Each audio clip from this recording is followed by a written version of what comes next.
Hello everyone! Welcome to my channel. And ito yung nangyayari sa amin ngayon dito sa Hungary guys. Tingnan nyo naman yung weather namin. So, 5 days na ata or 4 na araw umuulan dito. Pero ang pinakasad sa amin guys is lalaki yung tubig. Ayan. So, sabi nila or sabi ng weather guys, papasukin yung kalsada namin. Tapos yung mga garahe namin mapuno na din ng tubig. So, ang ginagawa ko today is naghahakot ako ng mga gamit namin para ilagay sa aming bahay kasi yung bahay namin medyo mataas konti. So, ayun guys. So, maghahakot ako.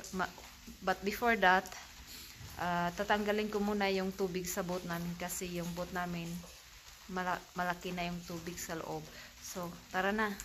Yung boat namin guys, natanggal ko na doon yung isa.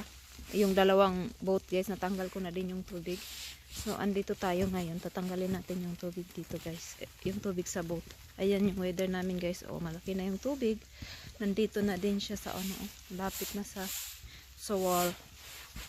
So, ayan. Tatanggalin na natin yung tubig. Agay, may nakanating ano guys. Pag lagyan ng tubig na tatanggalin natin. Ayan. Punta na tayo doon. Wala dito asawa ko guys. Nandun sa trabaho. Yan, so ako na lang magagawa nito kahit wala siya dito. Yan, tanggalin natin yung tubig dyan sa buhok. Ayan, oh. Yan, ng tubig. Malapit na mapuno. Yan, tingnan nyo yan guys. Tanggalin natin ito.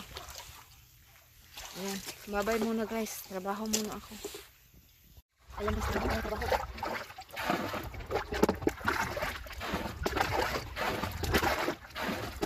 Guys.